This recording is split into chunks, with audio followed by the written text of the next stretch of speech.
সেদিন আমি কুরকুরে আর লেস দিয়ে চাট বানিয়েছিলাম, আজ বানাবো শুধু লেস দিয়ে পাপড়ি চাট। কি কেমন খেতে হবে সেটাই ভাবছো তো? চলো দেখে নেওয়া যাক। প্রথমে আমি লেসের বড় সাইজগুলো প্লেটে সাজিয়ে নিলাম, তার উপর কিষান সস দিয়ে দিলাম। তারপর একে একে পেঁয়াজ কুচি, শসা কুচি, গাজর কুচি, ধনেপাতা কুচি আর কাঁচা লঙ্কা কুচি ছড়িয়ে দিলাম। তার উপর দিয়ে দেবো ঝুড়ি ভাজা।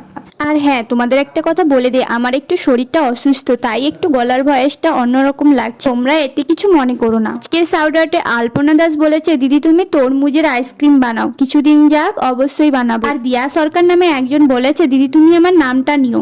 নিয়ে নিলাম তোমার নামটা। তোমাদের মধ্যে থেকে কেউ যদি চাও যে আমি আমার ভিডিওতে তোমাদের নামগুলো নেই, অবশ্যই আমাকে কমেন্ট করে জানিও। আর হ্যাঁ, আমি ভিডিও শেষে দই অ্যাড করেছি। দইটাকে আমি নুন দিয়ে আগে থেকে ফেটিয়ে রেখেছিলাম। দইটা দিয়ে ঝুড়ি ভাজা ছড়িয়ে নিলেই রেডি আমাদের পাপড়ি চাট। খেতে কিন্তু দারুণ হয়েছিল, বাড়িতে অবশ্যই একবার ট্রাই কর। ভিডিওটা ভালো লাগলে একটা লাইক আর সাবস্ক্রাইব করে যেও। কে কি রেসিপি দেখতে চাও কমেন্ট করে